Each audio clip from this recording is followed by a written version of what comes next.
Hey collectors, welcome to Star Wars Collected. I'm Jonathan. If you're new here, I hope you consider sticking around and subscribing. But if you've been here before, I want you to hit that like button like you're Darth Vader chopping off Luke Skywalker's hand, because what I have for you guys today is the Sideshow diorama from Empire Strikes Back of Luke Skywalker versus Darth Vader. I've been looking for this for a long time, and I finally got it. Let's check it out. Collectors, this has been on my list for a long time. Sideshow back in the day used to make all these dioramas, and I don't know what has stopped them from doing it. Technically right now there is a Clone Wars diorama that you can buy that has Ahsoka and Darth Maul on it, and it's got the chair from Mandalore, the like ruling chair, as the background. It's not one that I've picked up because I have some good representations of both of those characters already, but they used to make all these cool dioramas back in the day. I have a number of them, but there's still a lot on my wish list, but this was one of the key ones that was still on my wish list. It was right here. This is something that I've seen pop up on eBay a number of times over the years, and private sellers on Facebook and things like that. However, it's a fairly sought after piece, and it's certainly not an inexpensive piece. I've had the opportunity to buy it a couple different times, but it's not something that I wanted to spend that kind of money on. Peanuts everywhere, peanuts for everyone, peanuts, peanuts, get your peanuts. At least we know that this was well packed, right? At least we've got that going for us. But if you've been watching this channel for a long time, you know that I enjoy a bargain. I've got a lot of things on my wish list, and the more I can save on any given item, the more pieces that I can pick up. And then when there are items from places like NYC that I'm not necessarily going to get a good deal on, and it certainly is not going to go for less on the secondary market, I can feel comfortable spending all the money on that to get that kind of piece. So here is the box on the outside here. Looking pretty good. We got a little dent on this corner here, but that might just be from it being in the postage. These things are, I think, really interesting. I'm not exactly sure if they list the scale. The figures on the other dioramas that I've had in the past, they're all about 6 inches tall or so, but we'll see when we pop this guy open here. But yeah, this is sort of reenacting the scene when they're on Bespin and they walk out on that platform, and this is just moments before really kind of one of the biggest moments, at least in Star Wars. When I met Mrs. Collected, she had not seen Star Wars, and I know what you're thinking. I'm a very patient and forgiving man, and it was really nice of me to continue to date her after that moment, but she was open to watching them with me, which is honestly all we can ask for as Star Wars fans, right? And the one thing that I really wanted to get from her was this key moment, when Darth Vader says, "No, I am your father." And she was perfect. She gave me the jaw drop and everything that I've been looking for, which is kind of shocking because even if you haven't seen Star Wars, I feel like most people at least have some idea of who these characters are and what they've been doing. But what an iconic moment in all of cinema, not just Star Wars, perhaps one of the more iconic moments in general. I said earlier that they're about 1/12 scale, but to me, this looks a little bit bigger than that. These look like maybe 1/7, maybe even 1/8 scale or something like that. So that gives you an idea. This is Luke, obviously, to go ahead and take him out of the packaging. And he's gonna be one of the smaller pieces on this. Now, some of the early Sideshow pieces are, starting to show their age, shall we say. So much has happened. I think, the artists have gotten better. The options for paint and things like that have gotten better. I have one that is from A New Hope, which is Darth Vader and Obi-Wan Kenobi kind of squaring off, and it's a very cool piece. I'm really glad to have it. However, Obi-Wan Kenobi's head kind of looks like it got stuck in a vice grip. It's just very kind of pointy. Luckily the piece is sort of in profile, so you don't really notice that all that much, but it is kind of interesting just to see what we have here, this level of artisanship. It still looks great to me, honestly, as I'm looking at it right now. There is just a ton of detail. The leather in his trousers here, his little suit here, just tons of little details here and there. But my guess is that if Sideshow were to make this today, we'd be seeing even more detail. So we have our two figures here. I'm gonna put them down on the ground just for now. And we have this sort of like spire that's gonna be adding the height to our display, and that is straight out of that Bespin chamber. And then we have their two lightsabers. So we have both a red one, of course, and then our blue one. So that's the first layer. And we're gonna go another layer deep on this. I've got a lot of Sideshow pieces, a lot of quarter scale pieces and things like that in my collection, and it's always interesting to see how they box things up. I don't know if I've ever had one before that kind of had this double-decker styrofoam before. A lot of them will kind of have like a hatch on the one side, and that will be where the display is. But this is not gonna be your kind of normal, average, flat display. Here we go. Now this has got a lot of railings in it, which is really interesting. I kind of expected that to be one piece. I don't think I've ever had to really build much with Sideshow pieces before. So this is really cool. This is really interesting. These pieces are actually metal, which is also a material I'm not that familiar with Sideshow using a lot of. And we have even more railings over here. So this might end up being a longer video than I had anticipated. Let's go ahead and get this base out. And of course, I'm buying this pre-owned, so we are going to be on the lookout for any imperfections. You know, the description didn't necessarily say there was anything broken. I see a couple little bits of paint missing here. I do have a little tab, actually, that's what that's from, which looks like maybe that got broken off, but that is something that's going to pop right back into place there. So let's go ahead and put this down. The question I'm going to ask you guys at the end here, and you can go ahead and start thinking about your answer right now, is what, first of all, do you wish Sideshow would make more dioramas? They make a lot of quarter scale pieces, and they've gotten, a little bit more into telling a story with the bases on those a lot of times, especially the mythos stuff. But would you like to see more moments in Star Wars put into a statue form? For me, I think it's a yes. I think it's really cool.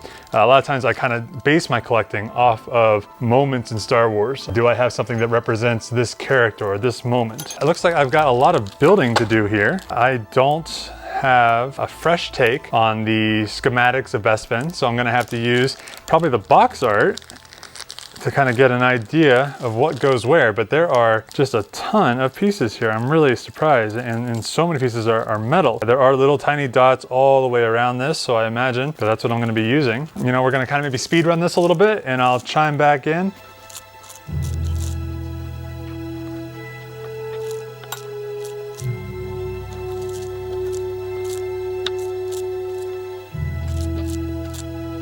So we're about halfway through putting this together, and some interesting things to note. These are all metal rods, which is really cool, honestly. That's not something that I find a lot in statues. So that mixed material is kind of cool, and it adds some real solidness to it. I am noticing though that it is sort of like you kind of have to play with them a little bit. Some are slightly different heights than others, and I'm not completely sure where they all go. Some of these have had like a curved edge to them, which I think maybe has to do with the railing. I don't know, I'm just sort of guessing at that point. And some of them fit in some holes, some of them don't fit in other holes. So just kind of an interesting thing. I've never had a Sideshow statue, honestly, that made me do this much work. Okay, so we have all these rods put in. So we're gonna just kind of move on to the next step, which I would think is putting the railings up. So we're just gonna speed run that too.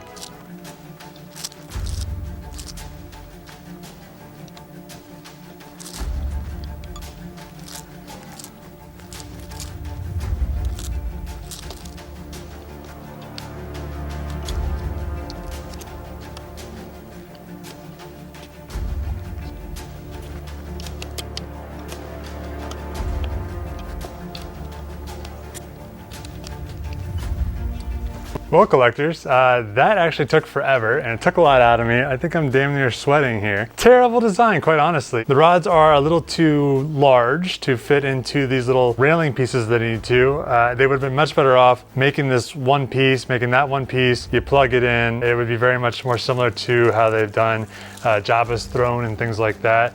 That's definitely what I would have recommended they do here. As I was putting this together, I started to remember that I think I've heard horror stories of people talking about installing the railings on this diorama. They are a little too tight. They don't really want to fit.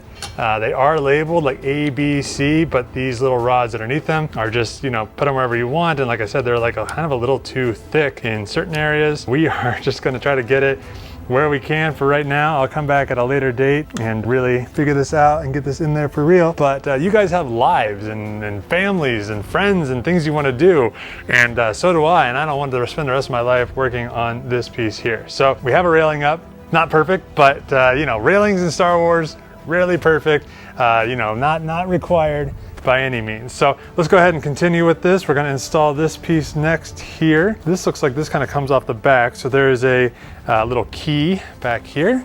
Slide that in here, like so. I do seem to have a couple of things right here, which makes sense because we have these pieces still that we have in place. So let's go ahead and plug those in. We have these sort of empty little ball and socket joints, for lack of a better term. So we'll go ahead and make sure those are taken care of. All right, went ahead and placed those two items in. There's also this piece that plugs into the top and the side, and then replace that flag here. So that's all pretty easy, straightforward type stuff. Let's go ahead and start putting our characters on here. Luke's gonna go in the back here, of course, because he's gonna end up later kind of hanging from this thing here just a few moments later, which brings up the question of, you know, this is a very iconic moment, but would this have been a more iconic statue if we had had Luke over here holding like a little stub of an arm, something like that, the actual I am your father moment, opposed to kind of this, which is sort of like just a moment right before that. Of course, this is a very iconic duel as well, and if you know kind of the history of storytelling and kind of the classic structures, this is a very necessary moment for our hero Luke Skywalker to kind of get knocked down a peg and to have something to build up to against his foe. Now they are in place. Vader actually slips in here kind of very strategically right between a lot of things and kind of over top of things. So he looks very much a part of the scene opposed to just sort of placing on top. There we go. There is our iconic duel. Again, the scale on this, I kind of had guessed that it was maybe 1/12, but I'm guessing it's more like 1/8, something of that nature. The railings were a nightmare to put together, and I still don't think, right now they don't look great. There are ones that are just sort of sticking up here. I'm just sort of getting it done for you guys. That is something that I never saw them do again, and I think this might be for good reason. They've figured out other ways to do that since then. All right, collectors, well, there you have it. Again, piece that I've wanted for a long time. Really happy I have in my collection now.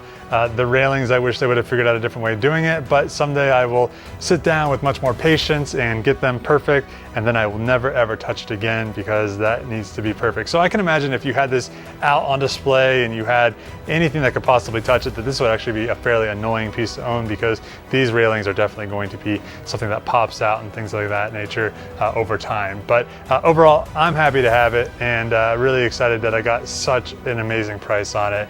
I almost feel bad for the seller, but you know, you gotta sell things and buy things, you gotta know the value of it, you gotta do it right, and sometimes we luck out on things like this. All right, collectors, that's it for today. If you're not already, make sure you're following me on Instagram. It's a place where you and I can interact a little bit more directly. I'm always putting up polls and little funny memes, and anytime I find a really good deal on something, a good price on something, I'm gonna throw it up there too to try to help you guys save a little bit of money adding to your collection.